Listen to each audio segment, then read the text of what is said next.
थर जे ॾुकार सटियल इलाइक़नि में लगातार बरसातुनि बाद मारूअड़नि जे मुंह ते मुर्गूं मोटी आयूं आहिनि। लॾ पलाण करे वियल केतिरनि ई ख़ानदाननि पारां थर ॾांहुं वापसीअ जो सिलसिलो शुरू थी वियो आहे। बरसातुनि बाद गुआर ऐं बाजर समेत मुख़्तलिफ़ फसल पोखण जो सिलसिलो पिणु जारी आहे। सन टीवी न्यूज़ सां ॻाल्हाईंदे रहवासियुनि जो चवणु हो त जे बरसात बि सुठी पई आहे, खेतर बि सुठा थिया आहे, माल बि कख बि गाह बि जाम थियो आहे।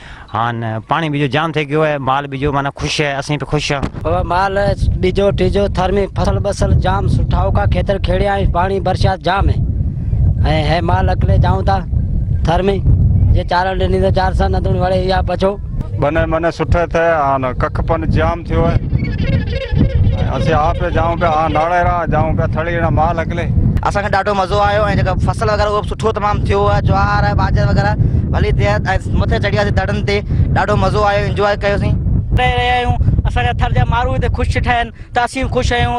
सिंध यूनिवर्सिटी मां असांजे बाक़ाइदे टीम पूरी संगत सॼी आई आहे हिते घुमणु, ॾाढो इंजॉय करे रहिया आहियूं। तमामु घणो थर जूं भिटूं, थर जूं हवाऊं, थर जो माहौल। थर में 5 सालनि खां पोइ थियल वसकारे बाद सिंध जे कुंड कुड़श मां सियाह घुमण लाइ पिणु अची रहिया आहिनि, जॾहिं त मोरनि जो नाच पिणु ॾिसण वटां आहे। अली मुराद दल, सन टीवी न्यूज़, उमरकोट।